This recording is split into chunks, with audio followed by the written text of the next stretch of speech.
Okay, greetings everyone.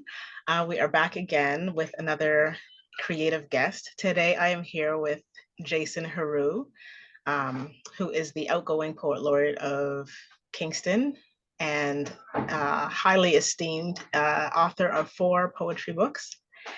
And I think you guys are going to love this one. Jason is a very I think interesting person only from like a few personal encounters and also delving into some of his poetry. So I'm excited, Jason, to get to know you a little bit more. And so thank you for agreeing to chat with me today. Thank you, Abena, for having me here. I'm very excited to have this creative conversation with you. Okay, so we're gonna jump right in. And my first question to you is, Jason, is there a song or a poem that you know all the words to? You don't have to sing it or recite it, but You know, there is one. I used to know all the lyrics to Kenny Rogers' "The Gambler" when I was a child. oh, I nice. used to sing that song in order to get some special treats and extra ice cream after dinner. Don't remember it anymore. But I think for a poem, this will be funny. Leonard Nimoy wrote some poems, Spock from Star Trek. Okay. There was one that he wrote that always stuck with me. It's called, I think it's called uh, Flowers. And it goes, flowers are nice on a birthday, but so are rocket ships. Hmm. I guess I'm just an old-fashioned spaceman. I don't know why that stuck with me, but it has. That's cute. I like that. Yeah, All right, excellent way to kick this off. It's funny what sticks in our heads, right? Like, very how did true, you how very did you true. even hear that poem or see it? Where did you see it? Well, first of all, I think I must have come across a collection of his poems, and I was just startled that Spock, Leonard Nimoy, had written poems. But I guess in the 70s, everybody was writing poems, everybody was doing these books. So it must have been in a used bookstore, and I saw a collection of his. I never bought the book, but I flipped through it, and just reading that just stuck in my mind. And every now and then it comes to me, and so I haven't thought about it in years until you asked that question. Oh, really? Yeah. Okay, so you're making me want to jump because I want to know. You have a very I wrote full disclosure, I wrote my questions for you and I had the exact adjectives I wanted to use, and then I don't know where I wrote that. So I'm just gonna say you have a very eclectic style of writing. I'm sure you've heard this before. I love it. I'm just like surprised. I'm delighted. And like, I don't know, when I read your stuff, I'm like, oh, okay. Um, do you have do you have influences? Like, Oh yeah, for sure, and for what sure. influenced this style? Yeah. So I love surrealism, and if people who have read my work, you could recognize an element of surrealism Okay. in my poems. And surrealism has a huge history and a lot of different variations. Some of it is very abstract and hard to figure out. Some of it is quirky. I try to find that middle balance of poems that are accessible. Mm-hmm. You know all the words, you know all the images, but the way it goes, the way it moves is very unexpected. And it's that unexpected element that I really respond to when I read a poem. And it's what I try to do in the works that I create as well. I want to surprise myself when I'm writing a poem, right? So that's what I'm. So influences James Tate, some American surrealists. Russell Edson does these great prose poems, and they're almost like little uh, fairy tales, absurd fairy tales. So I really respond well to that. It's the blend of the innocence and the dark humor. I kind of like those. Some. I remember once I read a poem to an audience, and someone came up to me afterwards, and she wasn't sure whether to laugh or cry from the poem. And I thought, well, that's what an honest response, and that's what I try to present, a poem where people can have either one of those reactions, and both of them are very valid. Okay, so when you start a poem, do you know where it's going? I don't know where it's going. I don't even know how it's starting when I start a poem. Hmm. Often my poems will begin with something weather related, something to orientate me in the moment. Okay. But I won't necessarily keep those parts in the poem. It's just like clearing your voice. It's like practicing something before you start singing. So I'll just start writing. Basically, what I'll do is I'll just start writing things down, and I'll just keep writing, looking around, waiting. It's like you're fishing, and then the hook will get caught on something. You'll reel it in. Maybe it's interesting. Maybe it's, wow, what's that? That's something. Maybe it's nothing. And it just goes, and your line goes back into the water, So you just kind of bring it up. At some point, something happens if you're patient and you have time. And then that just leads to the next thing. And then before you know it, you're done. All right, this is going swimmingly because my next question was, how do you know when you're done? Yes. I know when I'm done when I've gone too far. I've gone too far and I realized this is no longer working. The great thing about a Mm. poem is that you can back up, you can change direction. So it's like you're driving and you've passed the destination. Well, you don't keep going, you stop, you go back and you end up where you want to go. So sometimes it takes a while to realize where that sweet spot is, but one thing that has changed with me with my writing though is that I used to want to end a poem with a click. Now it's done. And now I'm exploring more open-ended kind of closure, so it's just kind of it doesn't necessarily click. There's room to linger, so I'm enjoying that right now. You're enjoying it? Yeah. I feel like I think I mean, that's why I like reading a lot of different poets just to see what they do and how they end. And I'm really interested in endings. And I think I am where you were, in that I used to, especially being in spoken word where there's a lot of like message and what you're trying to say, and you wanna tighten it up or end somewhere and like you said, click. But I'm feeling as well that like I'm appreciating those who don't. I'm looking at the poems that I like and I'm like, okay, what do I like about this? Yeah. And I notice that they don't tie it all up in the end. They just Yeah. end with something that, like you said, they got like wherever they stopped was where they needed to stop. Yeah. Wasn't, Yeah. it didn't summarize their whole point and have a conclude, like, so I'm working on that too. Very cool. Very cool. It's nice to try different approaches. Yeah. It's nice once you get comfortable into a certain mode to kind of try something different and experiment a bit. Yeah. And so you're saying like for the analogy that you're giving of like when you're driving and you've missed your place, right? So even though you've never been there, you just Yeah. kind of have a sense that no, the ending was back there. Is that Yeah. Yeah. I guess you've gone too far. Maybe because it's not to put too many metaphors together, but I also see it a lot like getting a haircut where you mm, have a poem, you trim the ending a bit, and it adds that extra bounce sometimes. It okay. just kind of, Ooh, I like that. yeah. So that's the other way too. So that's going too far. You kind of bring it up a bit. What happens sometimes with when I write a poem is that I will get to that click part, and I'll stop when I know that's where I should stop. But who am I to know when a poem should stop, right? So that's my intention. But if you get rid of that intention, it kind of brings it up into a different realm where you've you've gotten somewhere along the journey.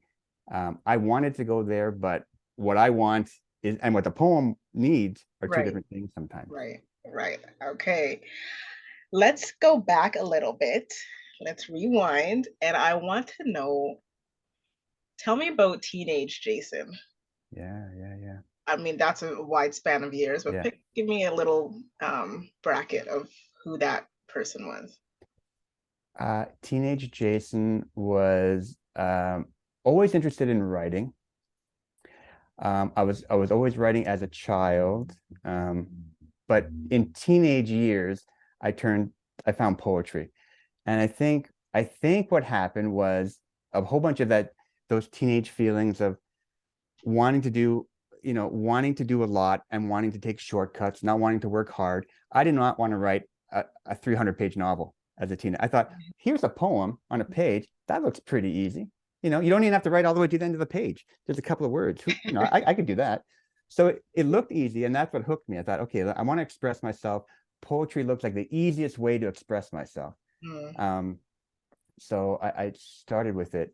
What I immediately realized when I got into poetry was how authentic and honest a space it is.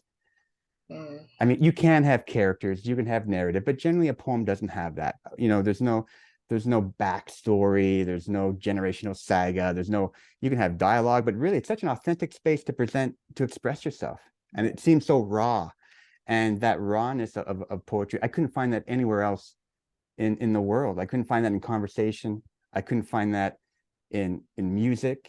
You know, music could be very kind of produced, and you can do it right or wrong. Poetry just felt so much freedom. So I think that that freedom has really got to me.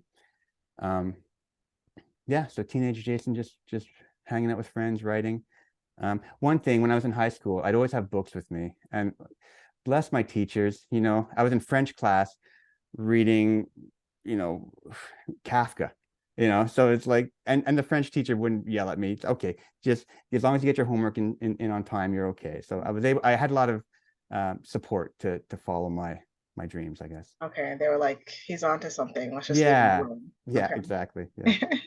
Okay, so when did you decide, or was that the deciding? Like, at what point, people are like, when did you know or decide I am a poet? Like, this is what I do for real Yeah, out in the yeah, world. yeah. I was 17 years old, and I grew up in Montreal, so I went to Dawson CEGEP, Mm-hmm. and that was the first time I found like a huge library. Mm-hmm. And this was before the internet. This would have been like in the 80s. So seeing that library, having exposure to like world literature, it just blew my mind. So, and I also found in that library were literary journals. I didn't know that there were journals out there where you can send poems to. And so they had all Mm-hmm. these. And so I saw that that was what, what could happen. So I started sending my stuff out to journals when I was 17. Okay. Yeah. Got a Wow. lot of great rejections. And I felt like a writer. You send it out, you get a rejection, rejection comes back. I say, hallelujah, this feels good. I'm a rejected writer. It felt really good. Right, you're going through the what's Yeah, it called, those, the rite of passage, rite of yeah, passage. Is that what you say? yeah, rite of passage. Yeah. Yeah. And so Um. what happened? And 2 years later, I was 19, and University of Windsor Review accepted 3 of my poems. Wow. So at that point, I felt that was just great. So, and then that just kept going from there. You're like, I'm gonna keep going. Yeah. Okay. And did you have anybody like encouraging you, like family or librarians? Yeah, for sure, for sure. Teachers, friends, uh, parents go way, way back. My parents always had books in the house. And when I was really young, I don't even really remember this, but I was told this. I'd grab a book off the shelf and I'd take my crayon and I just scribble all over the book. My parents did not freak out. They just take the book, put it back on the shelf, and the next day I'd do it again. So that was me interacting with books. That was me wanting to leave my mark. Those scribbles were my first poems, I think. And so from that point on, I just wanted to be involved, I think, in books and that kind Wow, of stuff. bless your parents, I because know. you saw my face just now, right? It's very unusual for sure. Wow. Okay.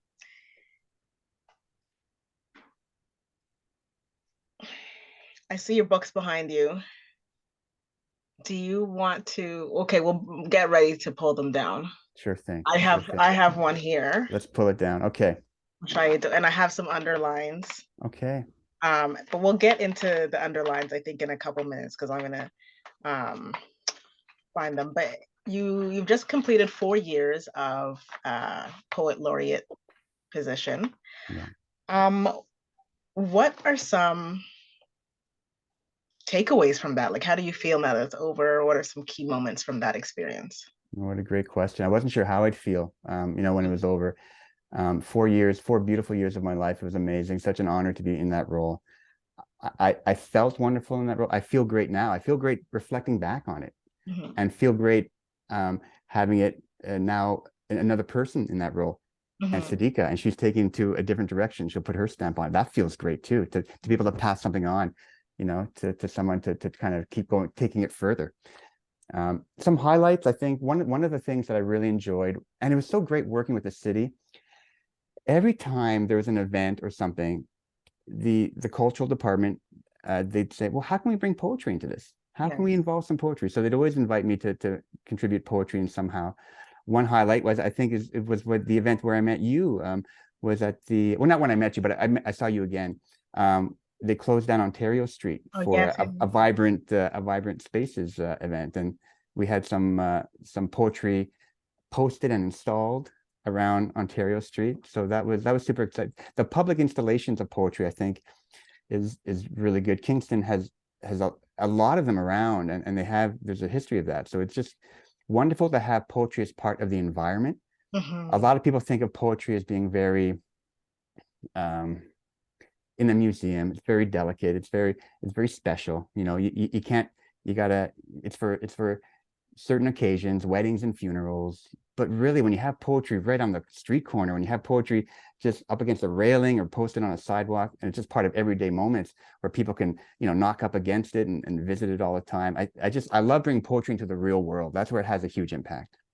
Beautiful. I love, yeah, like literally on the sidewalk. Yeah. Remember that tour? It was cool. Yeah. Pointing out Yeah. stuff that I hadn't really like looked at in that way before. So Yeah. bringing poetry into the physical, literal environment. Yeah. Okay. Um, Tell me about you did a bit of mentorship with people. How was that? Yeah, that was equally a much a highlight. Um, Try to do as much as I could in the spring and the fall with meeting folks.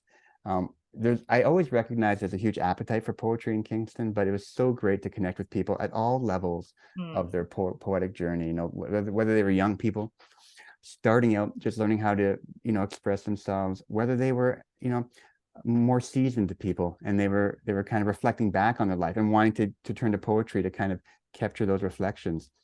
um, I realized the impact that poetry has just on people in so many different areas. And poetry for me, up until this posting, up until being poet laureate, even though there's a huge community for poetry, it's always been a very solitary activity. And it's different when you're performing, when you're a performance poet. But for me, it's just been a slow process of just really, you're in your room, you're just by yourself, just writing. That's what poetry was for a long time for me. So it was very nice for me to get out of that mode Hmm. and to be involved in a more communal element of poetry and to connect with people and to share what I learned as well. I didn't realize how much I knew, having gone through all this. And so people had very, very practical questions like, how do I submit my stuff? How do I put a manuscript together? Hmm. And I didn't have to Google it. I could just say, well, yeah, this is what I did, and this is what worked for me. And so it's to get some practical advice from someone who's done it. I would have appreciated that when I was starting out. Yeah, for someone like, yeah, who's really gone through it and they're actually sitting there and you don't Yeah, feel like you're annoying them or that they're too far above you that, yeah, you know, will they answer my questions? I think that's really a really valuable offering that people had access to. yeah. I enjoyed the mentorship. I enjoyed all the workshops. And again, being partnered, I did a lot of these mentorships through the library.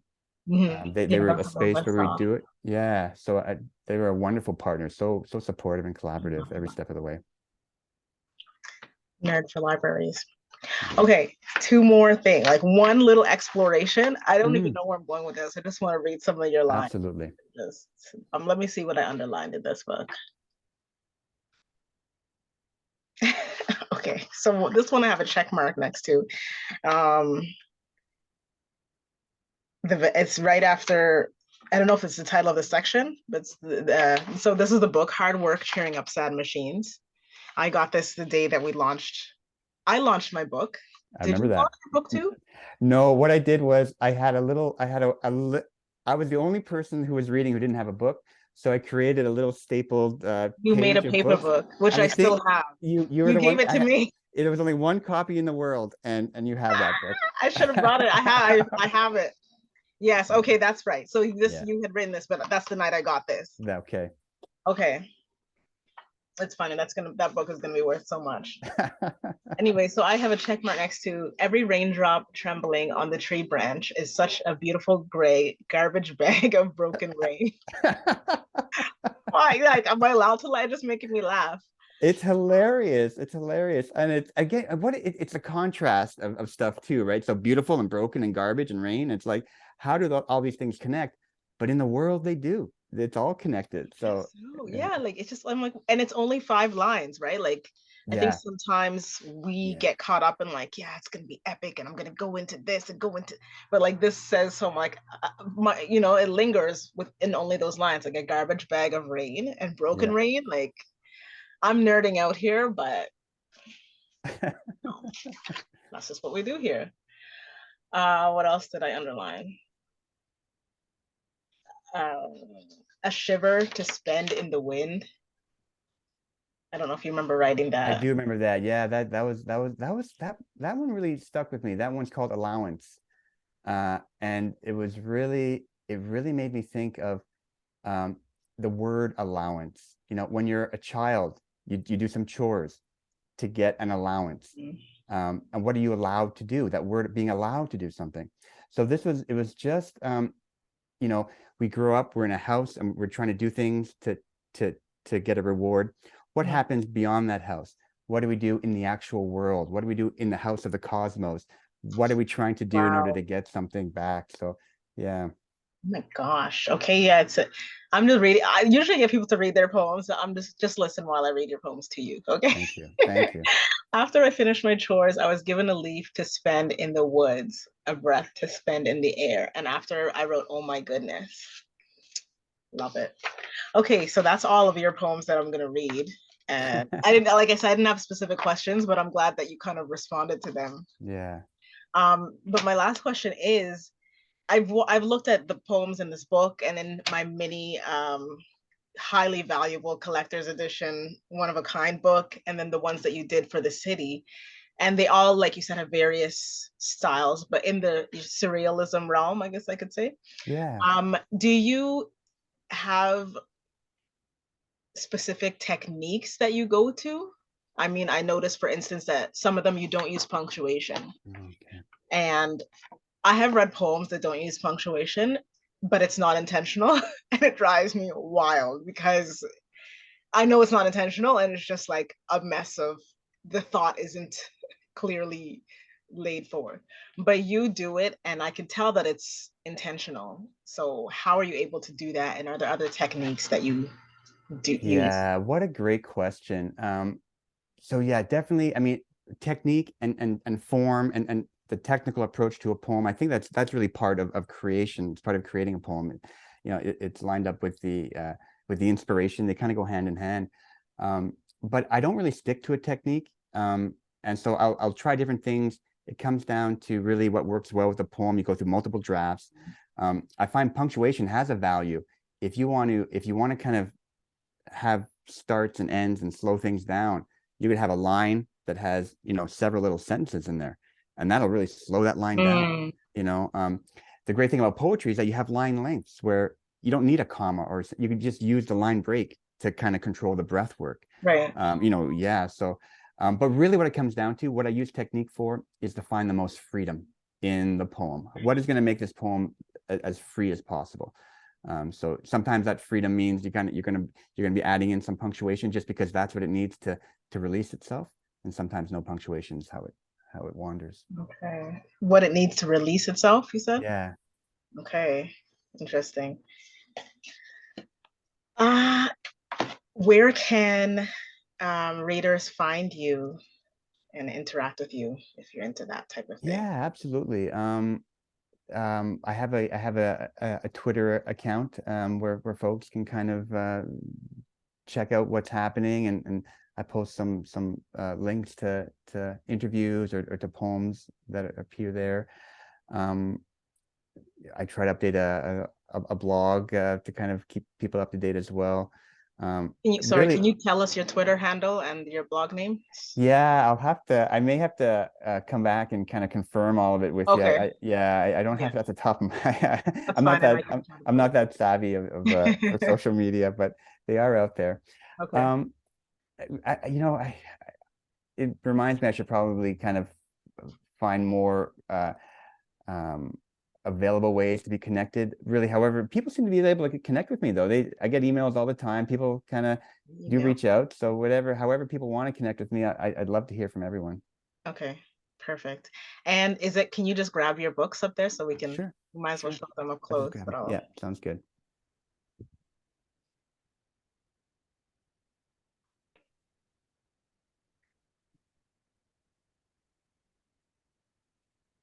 I have all four of them here.